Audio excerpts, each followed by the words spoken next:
Blake thought slapping the quiet black girl in class would make him look powerful until the room froze, and Naomi Carter looked back at him with the calm, deadly eyes of someone who had ended fights long before he ever started one. In a school where bullies ruled the halls, nobody expected the smallest student to be the most dangerous. But when humiliation turns into obsession and power flips in a heartbeat, Blake is about to learn the one lesson he never saw coming. You never strike a girl trained to break bones. The bell had barely finished ringing when the door to Class 11 creaked open. Conversations faltered, not fully stopping, just thinning enough for the shift in the air to be felt. Crestwood High, with its polished floors and perfectly aligned lockers, loved moments like this: a new face, a new target, a new disruption in their carefully crafted social food chain. Naomi Carter stepped inside with her backpack held close to her shoulder. She moved with quiet precision, her posture straight, chin slightly tucked, as if she'd trained herself to take up as little space as possible. But even with her effort to appear invisible, every eye in the room locked onto her. Some curious, some judgmental, some eager. And then there was Blake. Blake Monroe, the golden boy of the football team, sat sprawled in his chair like he owned the oxygen in the room. He nudged Trevor with his elbow the second he saw Naomi. A grin, wide, smug, undeserved, spread across his face. "Fresh meat," he muttered under his breath, loud enough for Ivy and a few others to hear. They snickered, glancing at Naomi the way people stare at a stray animal wandering into the wrong neighborhood. Mr. Halden, a thin, aging man who had perfected the art of selective hearing, clapped his hands for attention. "Class, we have a new student joining us today. This is another diversity hire?" Blake cut in, voice dripping with mockery. The room erupted in laughter. Even some who didn't share Blake's cruelty laughed anyway, too scared to be the odd one out. Trevor threw his head back dramatically, and Ivy covered her mouth in fake shock, eyes gleaming with entertainment. Naomi stood still, her face unreadable. On the surface, she seemed calm, shoulders even, breathing steady. But her jaw flexed for a split second. Her fingers tightened around the strap of her backpack until her knuckles turned pale. She lowered her gaze, not out of shame, but out of restraint, the kind only people who have learned to survive understand. Mr. Halden cleared his throat awkwardly. "Blake, that's enough. Naomi, you may take a seat." Naomi nodded, stepping toward the only empty desk near the window. As she passed Blake's row, his leg casually stretched out, blocking her path. She stopped just before tripping, her foot hovering inches above his sneaker. For one brief moment, her eyes lifted. Only Blake saw them clearly. Cold, controlled, calculating. The look wasn't scared. It wasn't angry. It was something far more unsettling. Blake shifted in his seat without meaning to. Something primal in him, buried under ego and entitlement, reacted to that look. But the moment passed, and he masked the flicker of discomfort with another smirk. Naomi continued to her seat without a word. As she settled in, she scanned the classroom in silence. She noted every exit, every desk, every person whose laughter lingered a beat too long. She breathed slowly, centering herself. Anyone watching would have mistaken her stillness for shyness. They would be wrong. Nobody here knew that Naomi Carter had spent years mastering silence, not as weakness, but as a weapon. Nobody knew why her reflexes were sharp, why her presence felt contained, why she moved like someone constantly measuring distance between people, between threats. Nobody knew the kind of life she came from, but they would. And soon, across the room, Blake leaned back in his chair and scoffed. "That girl's weak," he announced to his friends, loud enough for the class to hear. "Easy to mess with." The laughter started again, but Naomi didn't flinch. She looked at Blake once more, her expression calm, too calm. Eyes steady, eyes cold, eyes that promised this wasn't over. "She's weak," Blake repeated, this time with a confident grin. "Easy play." Naomi's gaze lingered on him just long enough to chill the air between them, quietly warning that nothing about what was coming next would be easy at all. The midday sun washed over Crestwood High's courtyard, casting long shadows across picnic tables and the clusters of students lounging around them. Laughter echoed from every direction, normal teenage chaos, but beneath the noise, there was a current of cruelty waiting for an excuse to surface. Naomi stepped out onto the courtyard with her lunch tray, hoping to find a quiet corner. She spotted an empty bench near a patch of trees and headed toward it, keeping her eyes low. She wasn't hungry. Not really. Her stomach had been tight all morning. She just needed space to breathe, space to stay unnoticed. But Crestwood High didn't let new students stay invisible for long. A pair of sneakers planted themselves directly in front of her, blocking her path. Naomi stopped. A shadow loomed over her, and when she looked up, Blake Monroe was standing there with that same arrogant half-smile he wore in class. Well, look who wandered out of her cage. Trevor appeared beside him, grinning like this was the highlight of his day.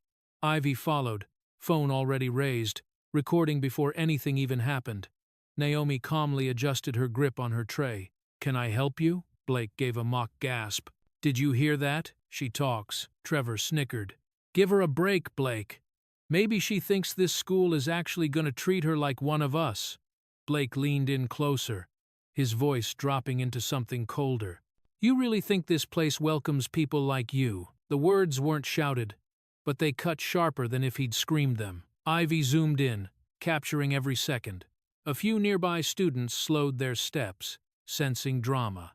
Naomi felt heat rush to her face, but she swallowed it down. "I just want to study and be left alone," she said flatly. "That's all." Blake scoffed. "Left alone? You walk in here like you're too good to say hi, too good to look anyone in the eye." "I didn't say that. You didn't have to." He stepped closer, invading her space. Naomi held her ground. The distance between them thinned until she could see the faint freckle on his cheekbone. Blake expected her to step back, to flinch, to submit, to feed his ego. She didn't.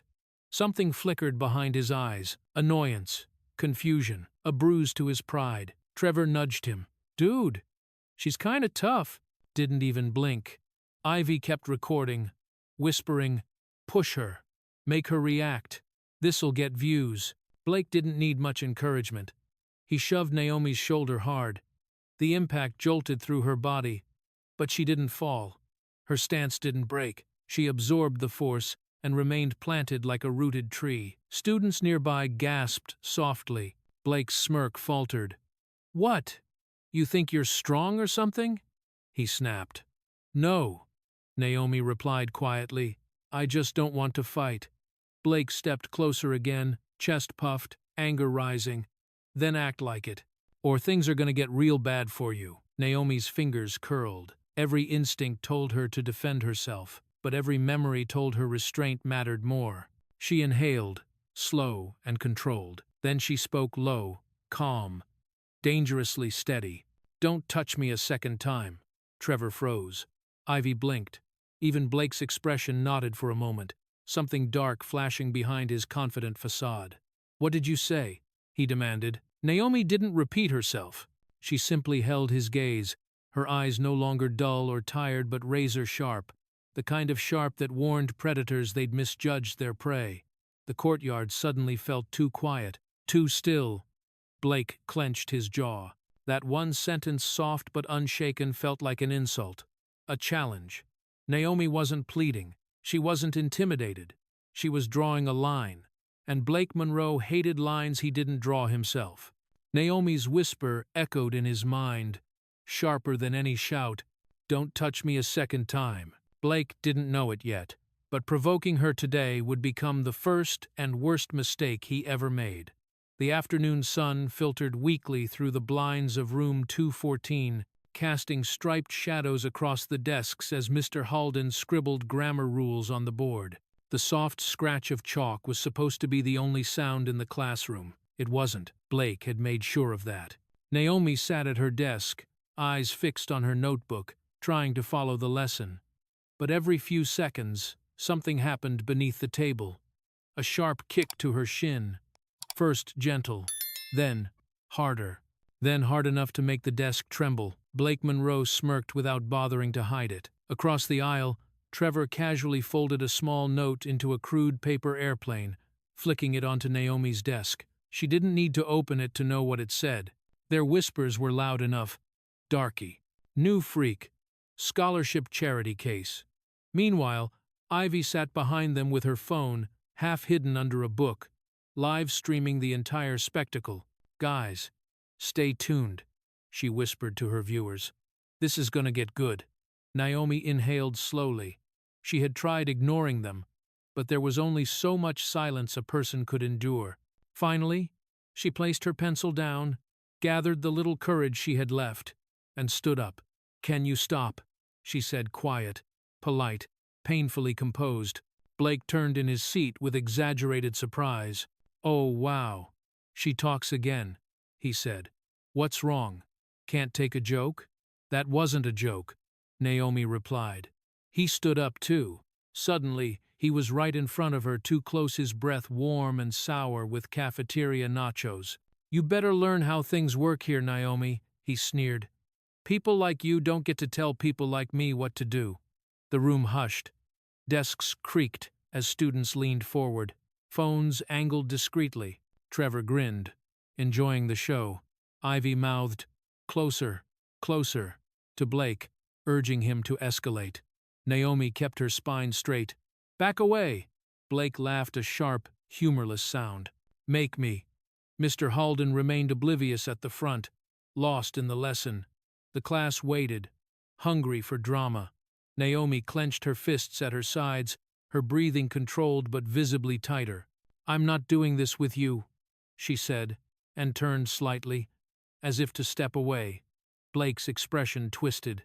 He didn't want her to walk away. He wanted her to break. He wanted her embarrassed, small, conquered. So he made his move.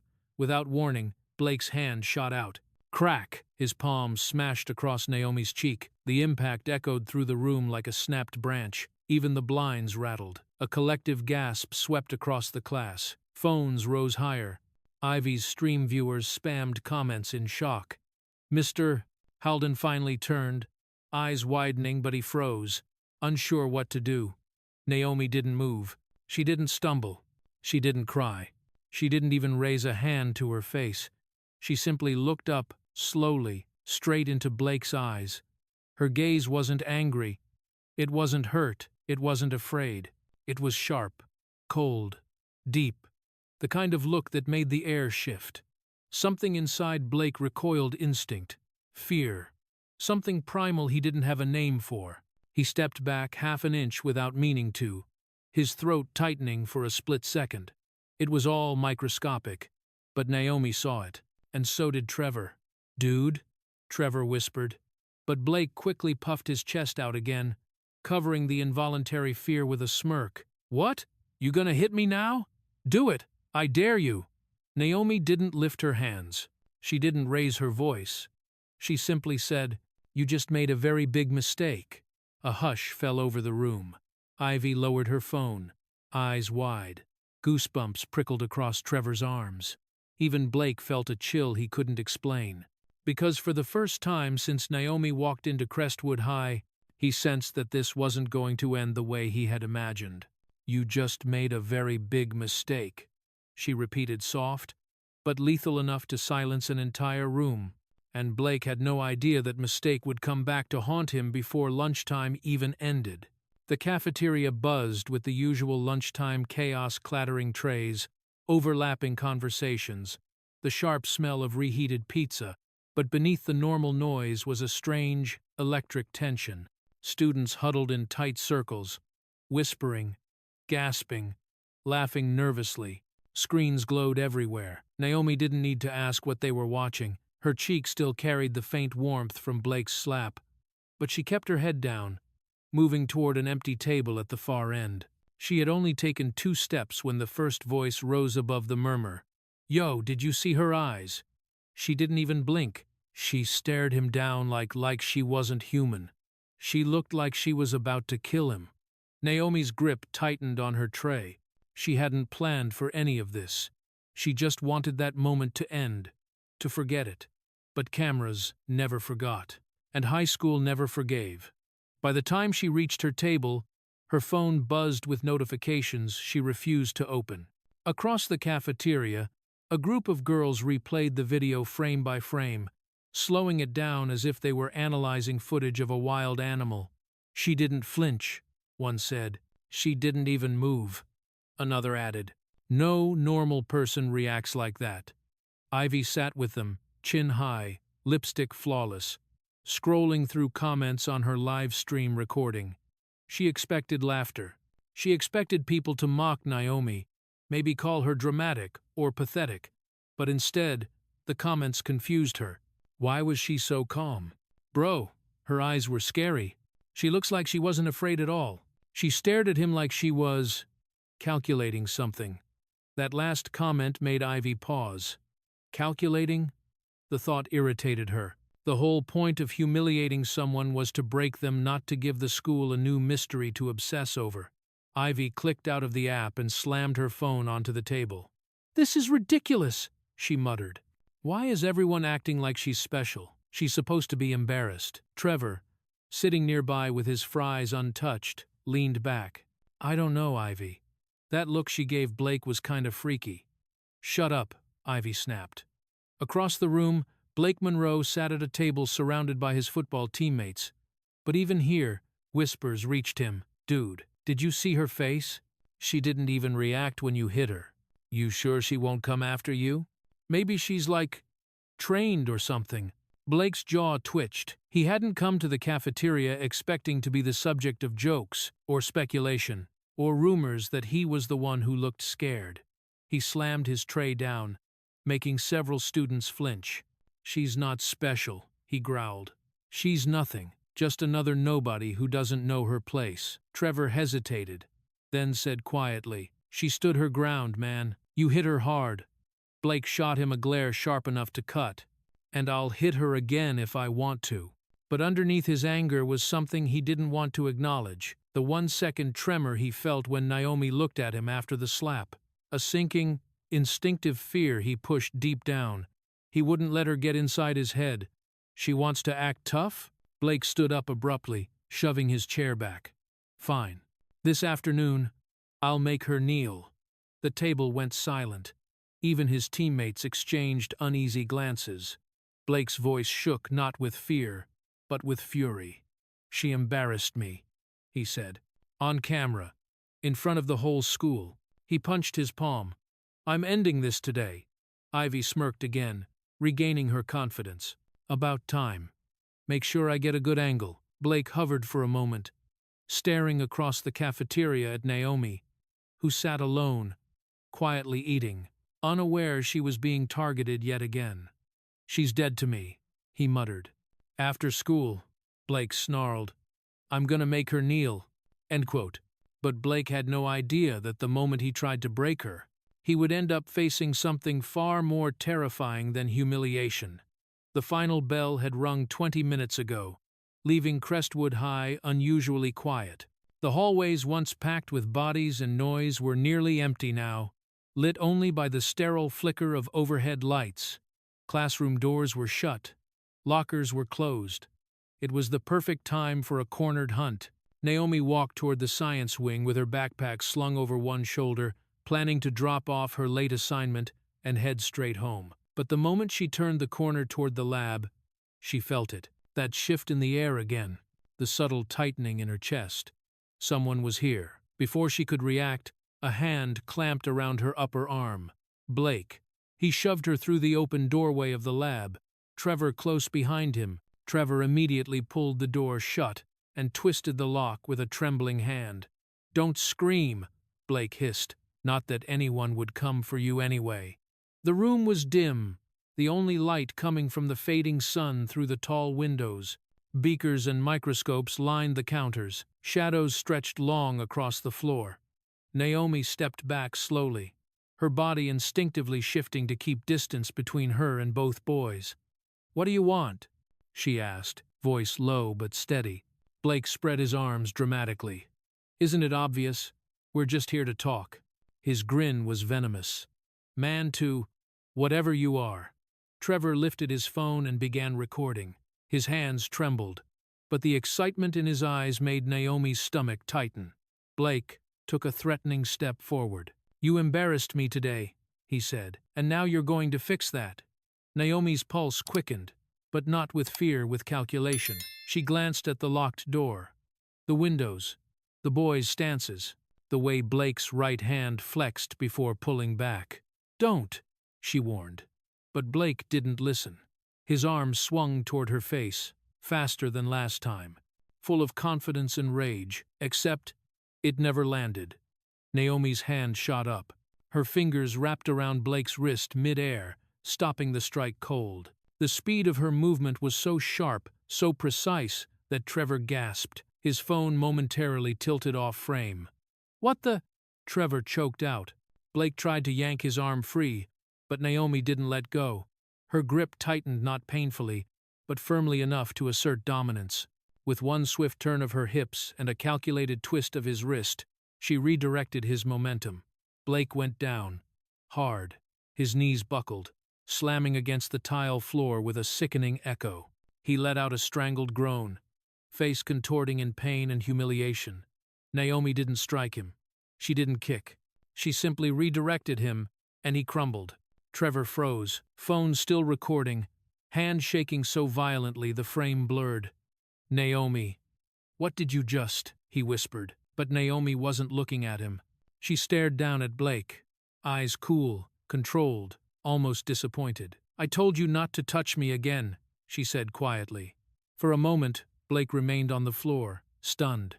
Not just from the pain, but from the realization that he had been overpowered effortlessly. His brain scrambled to make sense of what had just happened. Naomi released his wrist, stepping back, and just like that she walked to the door, unlocked it, and left the room without another word. No threats, no insults, no fear, just silence. Behind her, Blake held his wrist, breathing shallowly. Pain shot up his arm, but something else hurt worse. His pride, the bruised, fractured ego of Crestwood High's self-appointed king. Trevor finally lowered his phone. His voice cracked as he whispered the only thing he could manage. What is she, Blake?" Blake didn't answer. He couldn't, because saying it out loud meant admitting something unthinkable, that a girl half his size had taken him down in seconds. Trevor's voice trembled again. "What is she?" And the truth, darker and more shocking than either of them imagined, was about to reveal itself much sooner than they expected. Night settled over the Carter household like a heavy blanket, muffling the world outside. The small two-story home sat quietly at the end of a cul-de-sac, illuminated only by the warm glow of the living room lamp. Naomi stepped inside, closing the door gently behind her, as if being too loud might crack the fragile calm of the house. Her cheek still carried a faint redness from Blake's slap earlier, though she tried to angle her face away from the light. She hoped she could slip upstairs unnoticed, hide in her room, breathe for a moment. She didn't get that chance. "Naomi?" Her mother's voice drifted from the kitchen low, controlled, carrying the kind of sharpness that made Naomi freeze in place. Lana Carter entered the hallway, wiping her hands on a dish towel. Her eyes landed on Naomi immediately. The towel dropped to the floor. "Who did that to you?" Naomi instinctively touched her cheek, letting her hair fall forward. "It's nothing, Mom. I'm fine. Don't lie to me." Lana stepped closer. The soft concern in her face hardened into something else, fear mixed with anger, mixed with recognition. "That's a handprint." Naomi looked away. Silence stretched between them, thick and suffocating. Lana exhaled slowly, her voice trembling despite her attempt to stay calm. "Did you fight back?" Naomi hesitated, and that split second was enough of an answer. Lana closed her eyes. "Naomi." Without another word, she turned and walked down the hallway toward her bedroom. Naomi stayed rooted in place, unsure whether to follow, but something in her mother's footsteps felt urgent, purposeful. She followed. Inside Lana's room, her mother reached into the back of the closet, pushing aside coats and old storage boxes. From behind a stack of folded blankets, she pulled out a black wooden box, small, heavy, matte, and familiar in a way that made Naomi's stomach tighten. "No," Naomi whispered. "Mom." Lana placed the box on the bed and lifted the lid. Inside lay a neatly folded martial arts headband, its edges worn from years of training. Beneath it were medals, gold, silver, iron, each engraved with Naomi's name. Tournament victories, combat championships, certificates of mastery. They gleamed under the bedroom light like ghosts of a life she had buried. "You promised me," Naomi said quietly. "You said we weren't bringing this back, and I meant it," Lana replied. "But I need you to remember who you are, because someone out there seems determined to make you forget." Naomi sank onto the edge of the bed, staring at the medals. Memories rushed back, sweat-drenched training mats, her father's strict voice correcting her stance, the crack of pads under her fists, the crowd roaring when she won her first championship, and then the memory she avoided, the one that changed everything. A fight at her old school. A boy twice her size. He cornered her. She defended herself. Too well. The injury she caused wasn't intentional, but the damage was done. Rumors spread, parents whispered, administrators panicked, and soon she became the girl who went too far. She had vowed never to use her training again unless she had no choice. That vow had guided every step she'd taken since. Lana sat beside her. "Naomi, did they try to hurt you?" Naomi swallowed hard. Yes. And it wasn't going to stop. Her mother's eyes softened with understanding, the painful kind. "You shouldn't have to live like this." Naomi clenched her fists, staring at the headband. "I tried to ignore them. I tried to walk away, but they wouldn't let me." Lana brushed a thumb gently across Naomi's cheek. "You're not the problem. They are." Naomi's voice wavered, but her words were steady. "I've tried avoiding everything, but they won't leave me alone." Lana nodded slowly, grief and pride mingling in her eyes. "Then maybe avoiding them isn't an option anymore." Naomi looked down at her hands, the hands she had spent years hiding, restraining, controlling.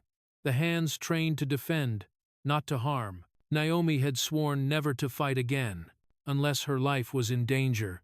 And now, for the first time, she feared that condition was creeping closer. "Mom, I tried to stay out of trouble," Naomi murmured, "but they won't let me." End quote.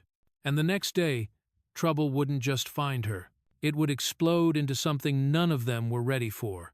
The second-floor hallway was always loud during passing period, lockers slamming, students shouting across the corridor, sneakers squeaking against the linoleum floor. But today, beneath the normal chaos, something darker brewed. A plan, a trap, a performance directed by Crestwood High's most malicious minds. Blake leaned against the lockers with his arms crossed, jaw clenched, eyes flicking from one end of the hallway to the other. He looked like a predator pacing the edge of his territory. Ivy strutted beside him, phone in hand, her confidence fully restored after the cafeteria fiasco. "Okay," she said, scrolling through her camera settings. "I want this shot clean. No shakiness, no stupid background noise. The moment she starts begging, I want it all crystal clear." Trevor shifted uncomfortably. He held a second phone, Blake set to record from another angle. "Are you sure about this?" he asked quietly. Blake shot him a glare. "What? You suddenly growing a conscience?" Trevor swallowed. "No, the way she grabbed your wrist yesterday." Blake cut him off. "She got lucky. That's all." But the tremor in his voice betrayed the truth. He was still shaken by how easily Naomi had taken him down. "This time, she won't get a chance to pull anything." Ivy smirked. "Exactly. Today isn't about fighting. It's about reputation." She reached into her bag and pulled out the props she'd gathered. A fake apology letter, a crumpled tissue, and a small bottle of water she planned to use as tears if Naomi refused to cry on command. Blake snorted. "I swear, Ivy, you're evil." She flipped her hair proudly. "Thank you." Around them, several members of the football team lingered extras for their staged performance. They weren't there to fight. They were there to intimidate, to block exits, to amplify Blake's ego. A bell rang, signaling the shift between classes. The hallway swelled with bodies. Blake's eyes sharpened. "She should be here any minute," he muttered, unable to hide his anticipation. Ivy tapped her screen, switching to live broadcast mode. "Remember," she said, "I begin streaming the second she shows up." She walks into the frame. You step forward, hand her the apology letter, and tell her what to say. "Easy, easy," Blake repeated, though his hand kept flexing at his side, still sore from yesterday. Trevor scanned the crowd anxiously. "Blake, what if she doesn't react the way we want?" Blake grinned, a cruel twist of his lips. "She will. She's been keeping her head down. She's scared. Today, we put her back where she belongs." But deep inside, the memory of Naomi catching his wrist still pulsed like a bruise he couldn't ignore. As the hallway flooded with students switching classes, Ivy spotted her target. "There," Ivy hissed. Coming up the stairs, Naomi appeared at the top step, clutching her binder, face calm but tired. She paused for a moment, scanning the crowd like she sensed something was off. Like her instincts whispered danger. Trevor felt his stomach twist. "Man, I don't think this is a good idea." Blake ignored him completely. "Positions," he commanded. The group closed in subtly, pretending to talk and laugh, while actually forming a loose semicircle. Ivy stepped back, lifting her phone just enough to capture the entire scene. As Naomi walked down the hall, books held close to her chest, Ivy whispered with triumph, "This time she won't get back up." Blake stepped forward, blocking Naomi's path. "Going somewhere?" Naomi stopped, expression unreadable. "Yes, to class." Blake held up the fake apology letter. "Not before we fix the little problem you caused." Trevor pointed the second phone toward her face, eyes darting nervously. The hallway grew quieter, as people noticed something happening. Students slowed their steps, sensing drama. Naomi's fingers tightened slightly around her binder, subtle, but enough for Ivy to smirk. "Let's see you walk away from this," Ivy whispered behind the camera. "This time," Ivy said smugly, adjusting her phone, "she won't rise again." But what none of them expected, what none of them were prepared for, was the unexpected witness who stepped into the middle of their performance before the scene could even begin. The hallway outside the second-floor stairwell was the busiest artery in Crestwood High. Every day at 10:45 a.m., it became a flood of bodies, students pushing, laughing, shoving past one another, conversations overlapping in a chaotic blur. Today, that chaos became the perfect cover for something far darker happening at its center. Naomi had barely taken 3 steps into the hallway before Blake's crew closed in on her like tightening jaws. Ivy stood at the back of the semicircle, her phone raised, red recording light glowing like a hunter's scope. Trevor stationed himself to the left, gripping his own phone with trembling fingers, ready to capture every moment from another angle. Blake blocked Naomi's path, fake apology letter in hand, lips curled with practiced cruelty. "You're gonna read this," Blake said, voice dripping with venom, "and you're gonna do it on camera." Naomi kept her expression neutral, eyes flicking from Ivy to Trevor, then back to Blake. She could feel the crowd gathering behind her, students who loved Bullies, as long as the show was good. Students who wouldn't lift a finger to help. Blake took a step closer. "Or I swear, you'll regret." And that's when a voice drifted in from the far side of the hallway. "Blake?" Blake's shoulders stiffened. He turned slowly. Malik Johnson stood 10 feet away, backpack slung over one shoulder, earbuds hanging loosely around his neck. Tall, quiet, serious Malik was the type who avoided drama by moving silently through it. He and Naomi had never spoken, but they shared the same unspoken survival tactic. Stay invisible. Don't draw attention. Don't invite trouble. But today, Malik wasn't walking away. He stood there, eyes locked on Blake's staging, face expressionless. That alone was enough to make Blake uncomfortable. "What do you want?" Blake snapped. Malik didn't answer. Instead, he pulled his phone from his pocket and held it up, recording. A murmur rippled through the crowd. Naomi exhaled, realizing she wasn't completely alone anymore. Blake's jaw tightened. "Turn that off." Malik didn't even blink. "Why? You're always so proud of your little performances." Trevor lowered his phone slightly, anxiety creeping into his voice. "Dude, maybe let's not do this right now?" "Shut up," Blake hissed. He turned back to Naomi and shoved the fake letter toward her chest. Kneel. Now. Naomi didn't move. Malik's voice cut through the air. You ask her to kneel, he said calmly. But you don't kneel for anyone, not even the truth. A few students snickered. Blake whipped his head around, fury rising in his eyes. You want to say that again? Blake barked, stepping toward Malik. Malik didn't step back.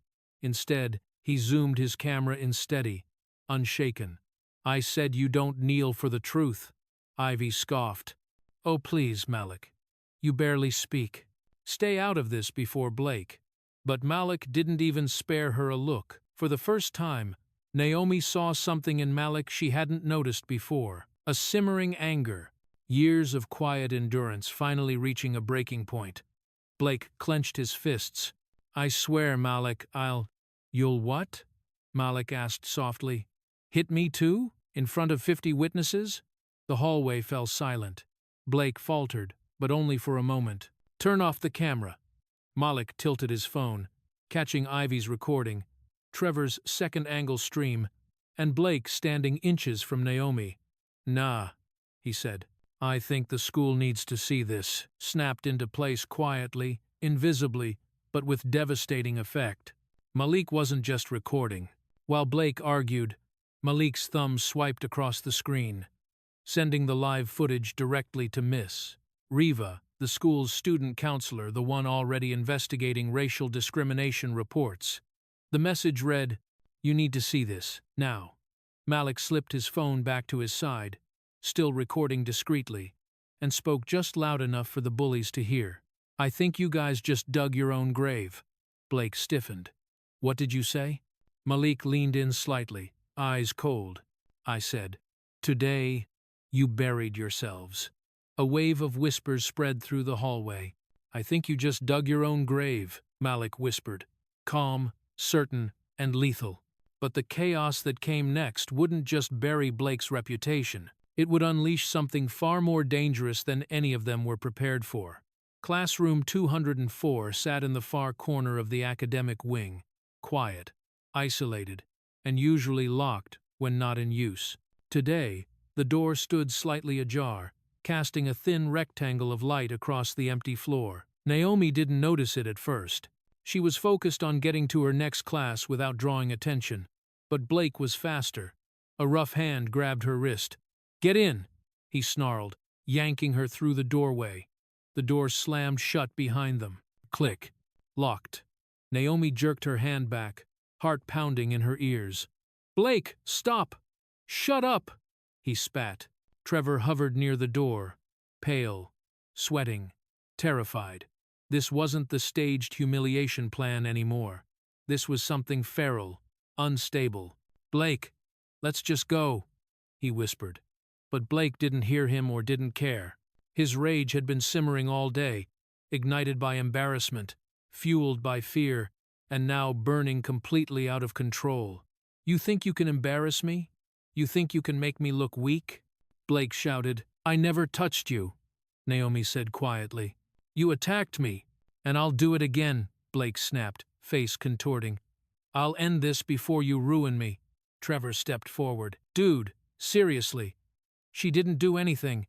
Get out of my way, Blake roared, shoving Trevor backward. Trevor stumbled into a desk, nearly dropping his phone. His hands shook. Blake, man, this isn't you. Oh, this is exactly me, Blake hissed. He lunged at Naomi so quickly it startled even himself. His hand lifted open palm, aimed for her face again. A repeat of the slap, he thought, defined his power. But Naomi moved, not violently, not aggressively, just efficiently. She stepped aside, letting Blake's momentum swing him forward. His feet slid, his balance vanished. He crashed shoulder first into the metal edge of a desk. The impact rattled the room. Blake let out a sharp grunt, gripping his shoulder. Trevor froze. Oh my God. Blake's eyes blazed with humiliation. Did you just dodge me? Naomi backed away slowly. I don't want to hurt you. Her voice was steady, calm, and to Blake, that was the ultimate insult.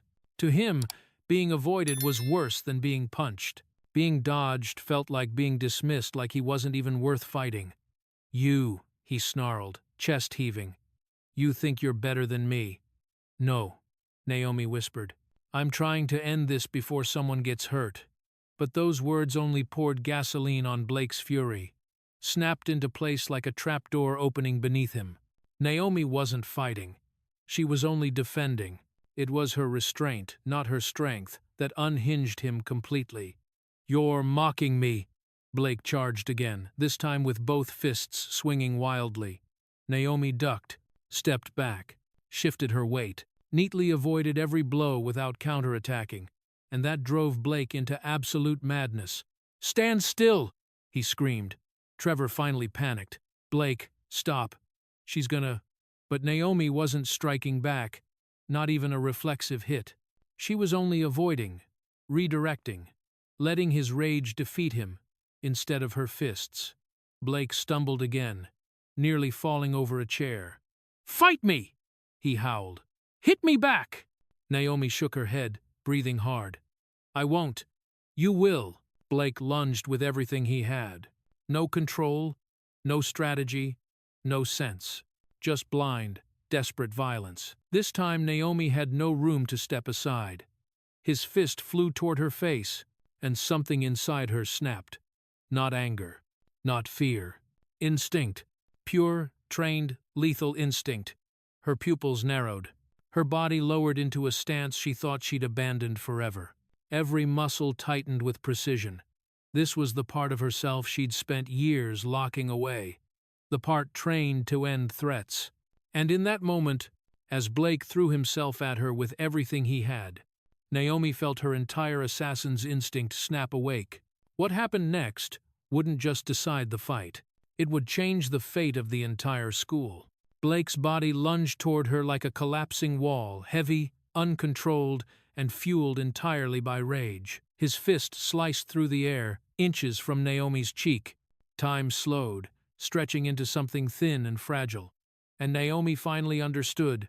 There was no more room to dodge, no more room to retreat, no more room to avoid the thing she feared most. Herself, the instinct she had buried deep. The training she had forced into silence rose like a tidal wave. Her body reacted before her mind could intervene. Her hand shot up, not to block, but to seize. She gripped Blake's wrist and pivoted sharply on her heel, letting his momentum fold into her movement. Her center of gravity dropped. Her stance widened every motion, a perfect echo of the countless drills she'd once repeated under her father's watchful eye. Then Blake's back slammed against the floor with a force that rattled the desks around them. His breath burst out of him in a painful gasp. For a split second, his eyes rolled, and then his body went still, stunned, dazed, momentarily unconscious. Trevor screamed, stumbling backward into a row of chairs. Blake? Blake? But Naomi didn't move. She stood frozen, her chest rising and falling in sharp, uneven breaths. Her hands shook not from fear, but from the realization of what she had just done. She had broken the promise she swore years ago, the vow she repeated every time she transferred schools, the vow she whispered every night before sleep. Never fight, never hit, never hurt, unless there is no other choice. She looked down at Blake's limp body, the boy who'd spent days trying to humiliate, threaten, and break her. She hadn't struck him. She hadn't punched or kicked. She hadn't unleashed even a fraction of what she was capable of. She had simply defended, but even that was enough to shatter everything she'd been trying to protect. A shaky breath escaped her. She backed away, pressing a hand to her forehead. I didn't want this, she whispered. Trevor looked at her like he was seeing a ghost. His phone slipped from his hand and hit the floor. Forgotten. He stared at Blake, then at Naomi, then back at the dented desk leg where Blake's body had slammed into it. What? What did you do to him? Trevor's voice cracked. Naomi, see? Can he breathe? Blake groaned weakly, proving he was alive. But that didn't calm Trevor. If anything, it made him more afraid. For the first time, Trevor truly saw her not as a quiet girl, not as a target, but as something far more dangerous than Blake had ever imagined. Naomi inhaled sharply, grounding herself, fighting the wave of panic that tried to pull her under. She swallowed hard, eyes trembling but not with guilt. With truth. Trevor stepped back until his shoulders hit the wall, hands shaking violently. "Naomi," he whispered, voice barely audible. What are you?" Naomi didn't answer. She couldn't. She wasn't ready to explain the years of training, the scars of her past, or the vow she had just shattered in one unavoidable moment. But before she could speak, before she could even catch her breath, footsteps echoed outside the door. Slow, heavy, getting closer. "Naomi, what are you?" Trevor repeated, trembling. Naomi opened her mouth to answer. But the footsteps stopped right outside classroom 204. The footsteps outside classroom 204 grew louder, measured, deliberate, the kind that didn't belong to a panicked student or a wandering teacher. Naomi stiffened. Trevor froze mid-breath. Then click. The door swung open. Standing in the doorway was Miss Riva, the school counselor. Her expression wasn't confused or startled, it was sharp, purposeful, filled with the kind of clarity that suggested she already knew far more than anyone had told her. And behind her, half a step back, stood Malik. Naomi's eyes widened. She hadn't expected him. Trevor let out a panicked squeak. Miss Riva took in the scene in one sweeping glance. Blake, lying on the floor, groaning. Trevor trembling near the wall. Naomi breathing hard, hands still shaking from the broken vow. Her posture straightened. Everyone stopped talking. No one had been talking, but the command landed like a slap of authority. Miss Riva stepped inside, closing the door behind her with a soft but decisive click. "Trevor," she said calmly, "bring me your phone." Trevor jerked. "My phone? Yes, now." His fingers fumbled as he handed it over. Miss Riva powered it off and tucked it into her jacket pocket with practiced efficiency. Then she turned to Malik. "Show her," she instructed. Malik nodded and lifted his own phone. On the screen, the video he recorded just minutes earlier began to play. Blake blocking Naomi in the hallway, waving the fake apology letter, threatening her, ordering her to kneel. The crowd watching, Ivy recording, Trevor shaking, Blake towering with arrogance. Then the video ended, but its impact hit the room like a hammer. Miss Riva exhaled slowly. "This is exactly what I needed." Trevor blinked. "Needed? For what?" "For the investigation I've been running for months," Miss Riva replied coldly. "This school has a problem named Blake Monroe." Naomi's brows knit. "Investigation?" Miss Riva looked at her gently. "Naomi, you're not the first." Naomi's breath hitched. Trevor swallowed hard. "What do you mean?" Dropped like a weight in the silent classroom. "3 students before you," Miss Riva said, her voice trembling with restrained anger. 3 black students. 3 who transferred out after repeated harassment, threats, and attacks from Blake and his circle. None of them had evidence. None felt safe enough to come forward. Malik looked at the floor, jaw tight. "I knew. I saw things. But I never recorded anything until today." Miss Riva nodded. "Because today, for the first time, someone had the courage to capture it." Trevor's face went pale. So Blake's been doing this for years?" "Yes," Miss Riva said, "and he's always gotten away with it." She walked over to Naomi and placed a hand gently on her shoulder. Naomi tensed, but didn't pull away. "This is not your fault," Miss Riva said softly. "Today, you defended yourself. You did what 3 other students couldn't do." Naomi blinked hard, her breath shaky. Trevor stared at her with something between fear and awe. Blake groaned again, still half-conscious on the floor. Miss Riva stood tall, her voice sharp with authority. "I'll be taking both videos to the administration, effective immediately." Then, she looked at the door. "Because what comes next, none of you can stop." "Naomi," Miss Riva said gently, "this is not your fault. I was. But even the truth, now out in the open, wouldn't be enough to calm the storm already forming, and soon it would break over all of Crestwood High." The sterile smell of disinfectant hung heavy in the school's medical office. White cabinets, shiny metal instruments, neatly folded towels, everything looked untouched. Clean, peaceful. completely at odds with the storm building inside Blake Monroe. He jolted awake on the small cot, clutching his neck with a hiss of pain. A dull throb pulsed down his shoulder and into his spine. But the physical ache wasn't what made his breathing turn harsh and uneven. It was the memory. Naomi's hands, the floor rushing up. The moment he blacked out, his pride already fragile, shattered like glass. Ivy sat in a chair nearby, leaning forward anxiously. "Blake, hey, are you okay?" Blake pushed himself upright, teeth clenched. "Okay? Do I look okay?" He swung his arm too fast and winced as sharp pain shot through it. Ivy reached to steady him. "Blake, relax. Don't tell me to relax," he barked, shoving her hand away. His eyes were wild, no trace of the confident bully who roamed the halls like a king. Now he looked cornered and furious. He slammed his fist into the nearest cabinet. Bottles rattled. A box of gloves tumbled to the floor. "I'll destroy her," he snarled. "I swear to God, Ivy, I'll destroy her life." Ivy hesitated, suddenly unsure.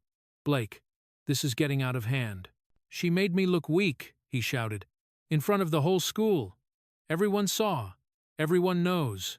"Actually," Ivy said softly, "not everyone saw, but everyone will soon if you don't calm." Before she could finish, the door swung open.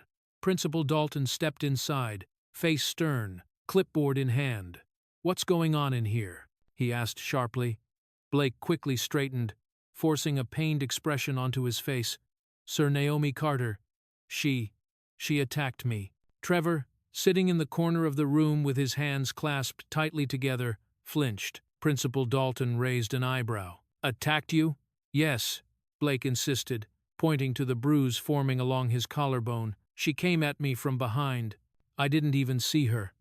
Trevor's breath caught. Ivy shifted uncomfortably. Principal Dalton's tone sharpened. "That's a very serious accusation, Blake. I need to hear exactly what happened." Blake took a deep breath, preparing to spin the narrative. "I was walking past classroom 204, and she jumped on me. I think she has some anger issues, or something. You should check her record." Trevor stared at the floor, jaw clenched. He knew it was a lie. A massive, dangerous lie. One that could ruin Naomi if it stuck.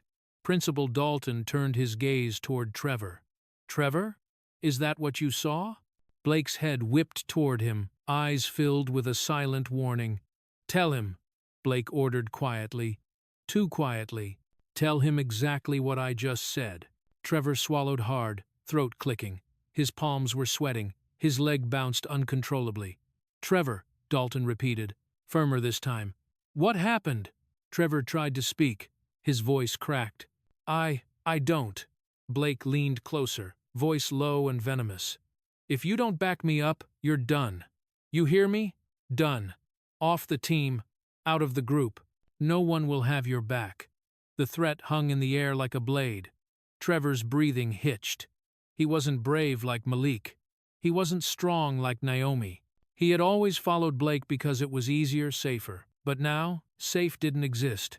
His eyes flicked between Blake and the principal, between fear and guilt, between loyalty and truth. Finally, he whispered, I'm not sure anymore, Blake."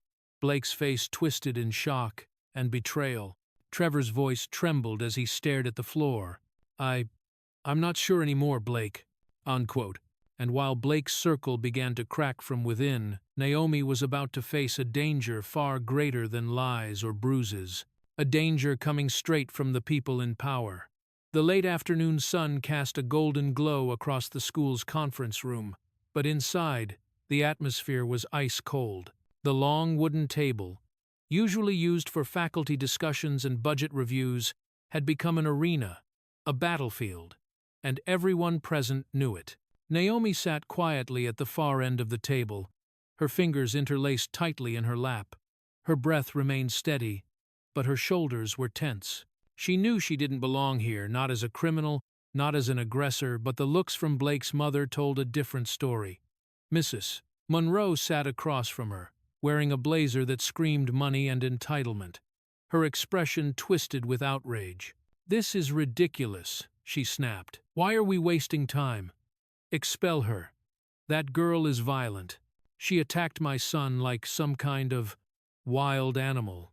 Blake sat beside her, wearing a sling on his arm, even though everyone knew he didn't need one. He avoided Naomi's gaze, choosing to stare at the table with a carefully rehearsed expression of wounded innocence. Principal Dalton cleared his throat. Mrs. Monroe, we're here to gather statements, not jump to conclusions. Jump to, Mrs. Monroe scoffed. My son is in pain. Look at him. Trevor sat 2 chairs down, eyes glued to his shoes, guilt weighing on him like cement. Miss Riva stood behind Naomi, arms crossed, her presence protective and firm. We need to hear from everyone, including Naomi. Blake seized the opening. She jumped me, he said dramatically. I think she's jealous or something. She's clearly unstable. She came at me from behind and threw me to the ground. Trevor flinched. Even he couldn't believe Blake could lie that smoothly. Naomi inhaled, ready to speak, but the door swung open. Every head turned. Lana Carter stepped in. Her presence didn't shout. It didn't demand. It simply filled the room. She was calm, poised, dressed in a dark suit that contrasted sharply with Mrs. Monroe's glittering jewelry. She placed a thick black folder on the table and took a seat beside her daughter. Sorry I'm late, she said with a polite but cold smile. I had to gather documentation. Principal Dalton blinked. Documentation? Lana opened the folder. Inside were papers, dozens of them. Thick stacks of incident reports, student statements, parent complaints, teacher notes. She slid them across the table toward Dalton and Miss Riva. These, Lana said evenly, are records from Blake's previous schools. 3 of them, to be exact. Each showing violence, harassment, and racial intimidation. Each resolved quietly. Each time, Blake was transferred before suspension could be made official. The room froze. Mrs. Monroe's painted smile cracked. That's private information. You have no right. Oh, I have every right, Lana said calmly. Because each school gave me these when I asked about the environment my daughter would be entering. Dalton's face drained of color as he flipped through the pages. Miss Riva's jaw clenched with anger. Trevor looked like he might pass out. Blake swallowed hard, his facade crumbling. And one more thing, Lana continued. My daughter doesn't just know how to defend herself. She knows how to stop before someone's bones break. That boy, she nodded toward Blake, should thank her for that. Silence swallowed the room whole. No one moved. No one breathed. No one dared speak. The entire conference room fell, silent, shocked, exposed, and suddenly afraid of the truth sitting in plain sight. And then, just when it seemed nothing else could shift the power in the room, the most damning piece of evidence of all appeared. The air in the conference room grew heavier with every passing second. The tension wasn't just thick, it was suffocating, tangible, electric. Principal Dalton rubbed his temples, staring down at the damning stack of Blake's past records. Mrs. Monroe clutched her purse in rigid silence, mascara threatening to crack under the weight of her panic. Blake sat stiffly in his chair, breathing shallowly, sweat gathering at his hairline, and then Malik stood. Sir, he said, addressing Principal Dalton with a steady voice, I think you should see this. All eyes shifted toward him. Even Naomi looked surprised. Malik stepped forward and placed his phone on the table. This is what happened today before the fight, Mrs. Monroe scoffed. Another angle? Spare us. My son already explained. Your son lied, Malik said bluntly. Silence sliced through the room. Principal Dalton gestured for him to continue. Malik opened the video. The screen filled with the footage from earlier. Blake blocking Naomi in the hallway. Fake apology letter in hand. Ivy recording eagerly. Trevor trembling but going along with the plan. And Naomi standing still, not weak, not broken, but composed. The audio played loud enough for everyone to hear. Neil, read this. You think you're better than us? Gasps rippled across the room. But then, the video zoomed in, catching the moment Blake grabbed Naomi's arm. And the words that followed, thought to be whispered too softly for anyone to hear, echoed through the conference room like a death sentence.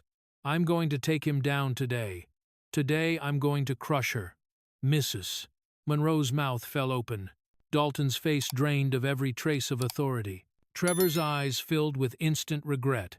And Blake began to shake, not from fear of what he had done, but from the sudden realization that the world around him had finally stopped protecting him. Malik didn't flinch. There's more. The video continued, showing Blake's shove, Naomi's attempt to walk away, the forced cornering, the crowd laughing, the humiliation, the racial insults, the threat. Then the recording cut. The silence afterward felt like a vacuum. Dalton looked at Mrs. Monroe, at Blake, at the stack of reports Lana had provided, at Malik, still standing tall, then finally at Naomi. He swallowed hard. This, Dalton said, voice shaking, this is unacceptable. Mrs. Monroe panicked. Principal Dalton. He didn't mean it, he was just upset. Upset? Dalton snapped, losing composure for the first time. Your son assaulted a student, attempted to humiliate her, made racially charged threats, and encouraged others to record it. Not once, repeatedly. Blake lowered his head, unable to deny a single word.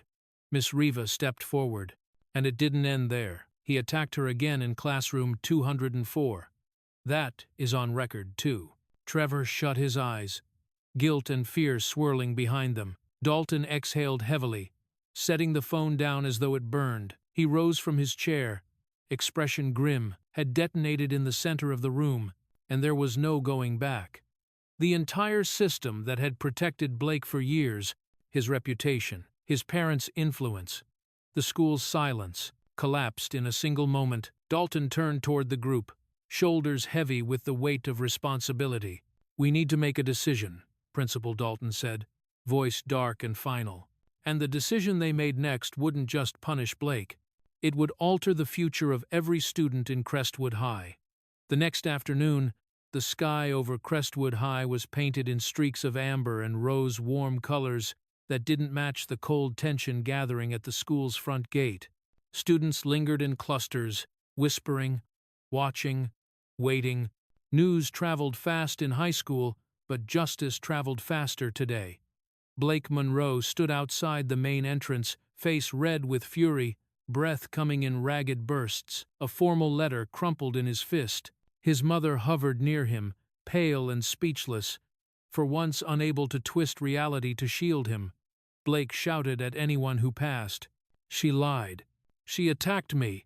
This school is insane. But no one listened. No one defended him. No one stood at his side. The kingdom he once ruled had evaporated in less than 24 hours. Across the courtyard, Trevor watched from a distance, hands shoved in his pockets, guilt heavy on his shoulders. He didn't approach Blake. Not today.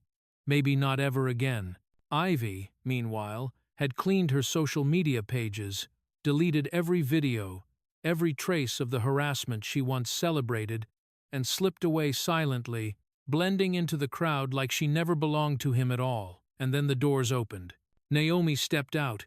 Beside her walked her mother, Lana Carter, calm, composed, steady. On Naomi's other side was Miss Riva, carrying a folder of finalized documents. Malik followed close by, backpack slung over one shoulder, hands tucked into his jacket pockets, but face open with quiet relief. The crowd parted for them, not out of fear but out of respect. Naomi paused at the bottom of the steps, letting the breeze brush against her face. For the first time in days, the weight on her chest felt lighter. Her shoulders finally loosened. She breathed deep and full, and it didn't hurt this time. Miss Riva turned to her with a proud nod. You did something important, Naomi. You didn't just protect yourself. You changed the whole school. Malik stepped forward, clearing his throat awkwardly. I wanted to say thank you. Naomi blinked. For what? For not backing down. You made me realize staying silent only helps people like him. Ever. He nodded toward Blake, still yelling desperately near the gate. Naomi offered a small, genuine smile. You were brave too, Malik. You spoke up when it mattered. Behind them, Lana placed a hand on her daughter's shoulder. You handled everything the right way. You defended yourself without losing control. I'm proud of you. Principal Dalton approached. The final decision delivered hours earlier, still heavy but necessary. Blake Munro has been officially expelled, he stated quietly. His case has been forwarded to the district and the state board. There will be a full investigation into his history of violence and discrimination. Naomi nodded. There was no victory in her expression, just closure. Blake's voice cracked as he screamed across the courtyard, "This is your fault, Naomi. You ruined everything." Naomi didn't react. She didn't look at him. She didn't give him the satisfaction of one last exchange. Instead, she turned toward the gate, toward the open world beyond it, and walked forward, head held high, footsteps steady. She wasn't proud of having fought him. She wasn't proud of being strong. She was proud of being true to what her parents taught her. Stand up against injustice, but never cross the line. She had walked that line with precision, and now she finally felt free. Naomi paused near the gate as students watched, silent, reflective. If you saw everything that happened, whose side would you stand on? She didn't wait for an answer. She didn't need one. Justice had already spoken. And that's how the girl everyone thought was weak became the one who exposed years of cruelty, tore down an entire system of silence, and walked out stronger than anyone expected. Naomi didn't fight to win, she fought to survive. And in doing so, she changed the whole school forever. Now I want to hear from you. If you were standing in that classroom, would you have spoken up or stayed silent? If this story hit you the way it hit us, make sure to like, share, and subscribe for more powerful stories like this.